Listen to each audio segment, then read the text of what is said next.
Olá, seres do submundo. Como estão hoje? Tem tido ótimos pesadelos? Gente, eu espero que todo mundo esteja bem nessa pandemia. Então, tentem se proteger ao máximo. É o que eu peço pra vocês. Evitem aglomerações, evitem lugares lotados e evitem ir a lugares que vocês não precisam estar no momento. É pro bem de vocês, tá bom? Vamos pra nossa história? Eu sou o Bruno Lima e esse é o Submundo Terror.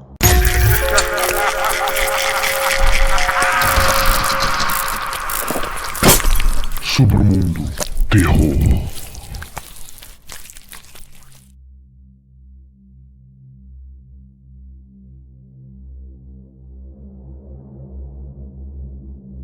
A escada não estava lá esta manhã. Disso eu tinha certeza. Nem tinha estado lá em todo o tempo que eu morei nessa casa. E não é que eu não a conheça bem. Costumava pertencer aos meus avós e passei vários verões aqui. Conheço o prédio por dentro e por fora. Todos os cantos e recantos, como só uma criança poderia. Eu sei que essa escada não pertence a esse lugar, que a casa nem tem sótão.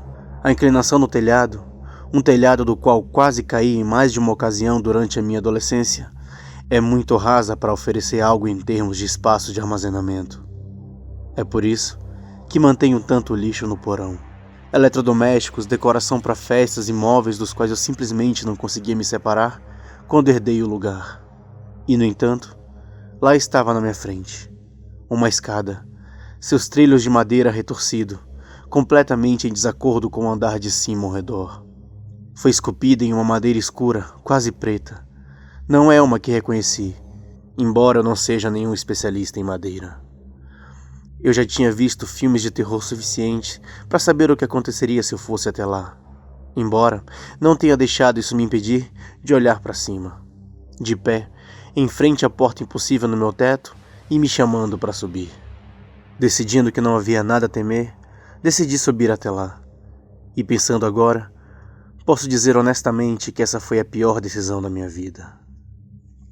Ao passar pela abertura retangular acima de mim, senti como se estivesse passando por alguma forma de gel espesso, raspando minha pele e ardendo nos olhos.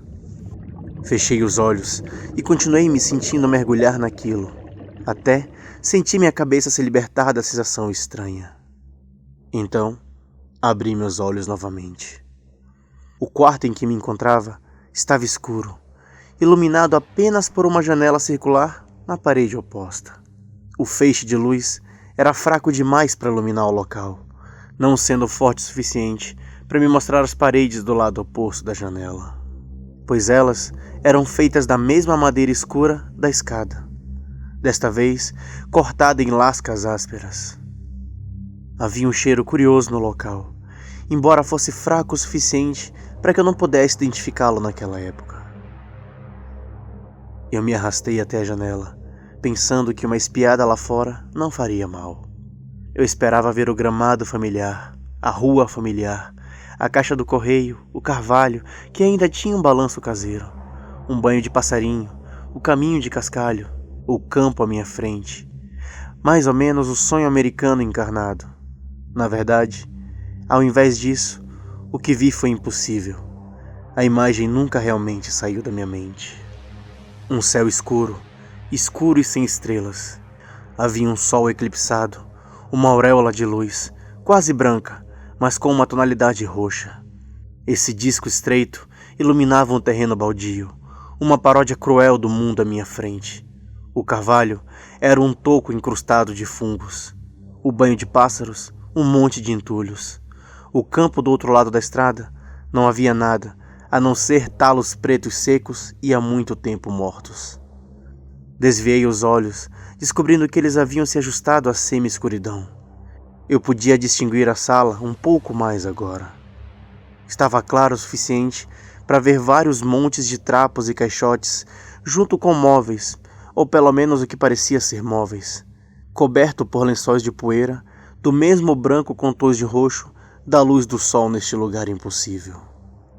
Andei até o canto do lugar e olhei para uma estante de livros, esculpida com ornamentos em madeira, agora um tanto familiar. Também estava completamente cheia, com livros encadernados em couro cobrindo cada prateleira. Peguei um aleatoriamente e o abri em minhas mãos.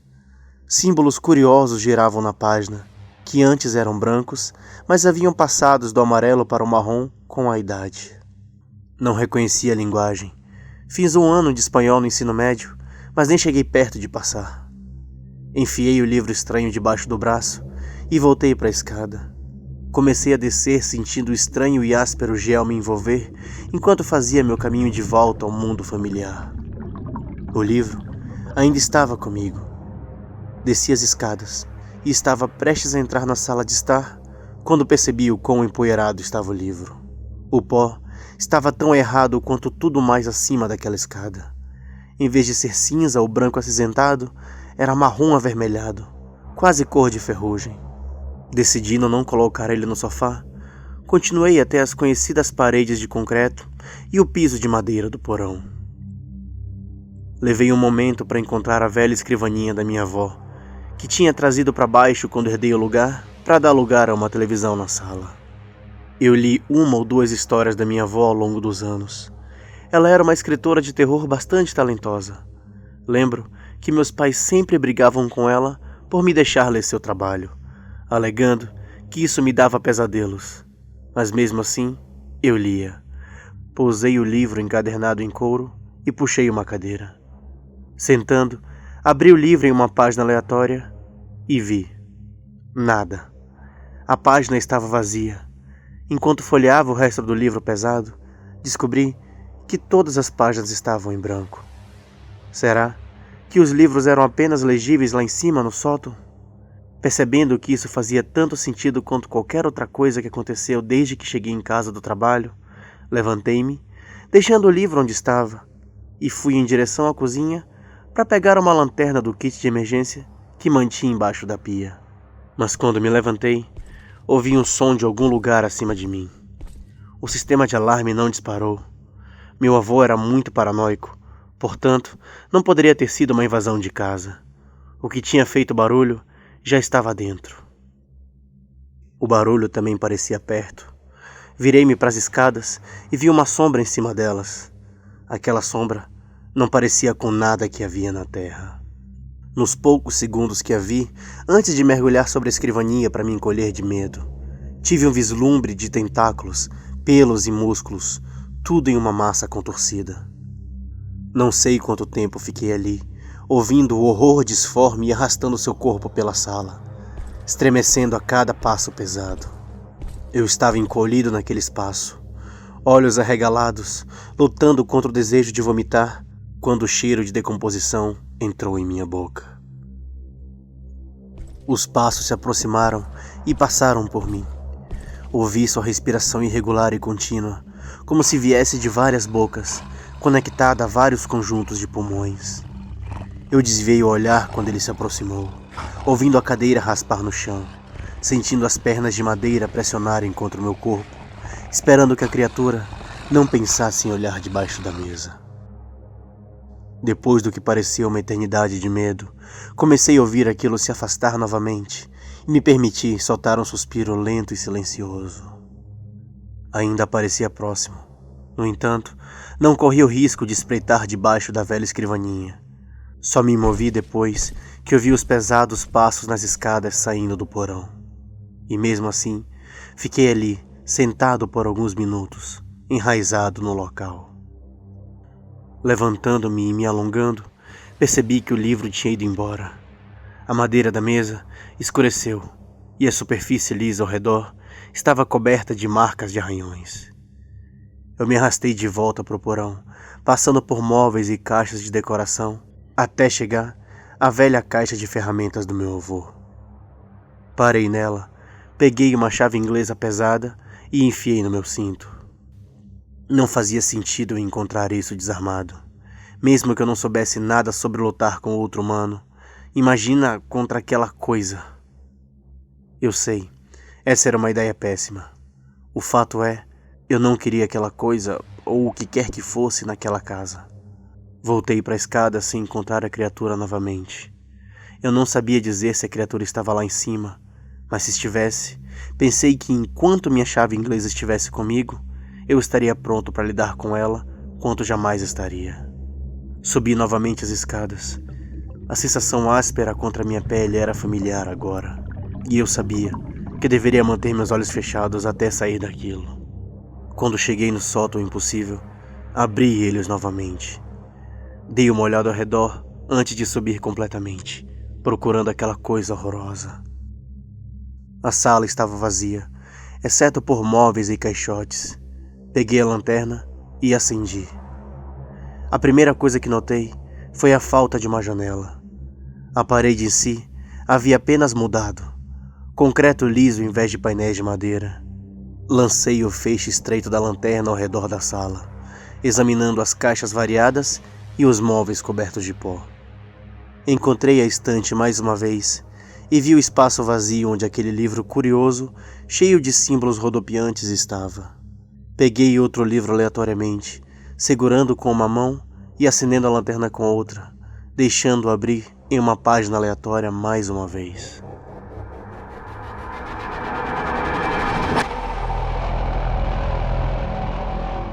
No instante em que meus olhos caíram na página, senti minha mente começar a se expandir. Sentia se encher de conceitos estranhos e impossíveis, imagens de um mundo além do nosso domínio de entendimento. As leis da realidade, como a conhecemos, não se aplicavam lá. Só mais tarde, percebi que ali era de fato aqui. Deixei o livro cair no chão e me virei para sair, apenas para ver que a escada não estava mais lá. Corri até onde estava e só encontrei tábuas escuras e lisas no chão. Nenhum lugar onde uma escotilha poderia estar. Foi aí que percebi que estava preso aqui. Na esperança de encontrar outra saída, comecei a procurar na sala, derrubando freneticamente lençóis de poeira, procurando debaixo dos móveis, até encontrar algo familiar. A superfície de madeira era preta como breu, como toda a madeira aqui, mas as dimensões eram familiares. O que a denunciou, no entanto, não foi o tamanho, a forma ou a cadeira caída ao lado dela. O que me fez perceber foi o padrão familiar de arranhões na superfície do que costumava ser a escrivaninha da minha avó. Eu cambaleei para trás, incapaz de acreditar no que estava vendo. Mas com certeza, enquanto eu andava pela sala repetidamente, encontrei itens cada vez mais familiares. O resto das cadeiras da sala de jantar, o kit de ferramentas do meu avô, uma cadeira alta que eu usava quando era bebê. Então, isso traz você para o agora. Estou escrevendo isso agora em um dos volumes vazios da estante. No mundo em que vivi, teria sido um dicionário ou Shakespeare ou Dickens. Meus avós eram os orgulhosos proprietários de vários romances antigos, e embora eu soubesse que nunca os leria, não parecia certo vendê-los. Segurar uma caneta já é um desafio agora. Eu já posso sentir meu corpo começando a mudar, sentir minha pele rachar dia a dia quando me torno o que mais temia. Foi só quando eu vi que meu braço era capaz de segurar uma caneta que eu percebi que podia fazer algum registro do que aconteceu comigo. Afinal, não tenho mais muito tempo para contar. O pensamento já é em si uma tarefa árdua. E desde que comecei isso, os painéis de madeira nas paredes começaram a reaparecer. E enquanto escrevo, vejo a janela circular começando a se formar novamente. Eu me pergunto quanto tempo tenho antes de me tornar realmente aquela criatura. Antes que a escada apareça mais uma vez na minha vida. E acima de tudo, me pergunto para onde o monstro que eu me tornei vai quando o humano que eu era uma vez subiu naquela escada. Aquela escada impossível. Pela última vez. Gostaram da história, seres do submundo? Se você quiser apoiar o podcast, é só acessar o Catarse ou instalar o PicPay no seu celular e procurar o Submundo Terror. Lá você encontra vários modos de apoiar o projeto. Lembrando que alguns patrões têm acesso ao Submundo Terror para patrões, que é um podcast também semanal, com episódio extras feito somente para eles. Muito obrigado por tudo. Boa noite e bons pesadelos.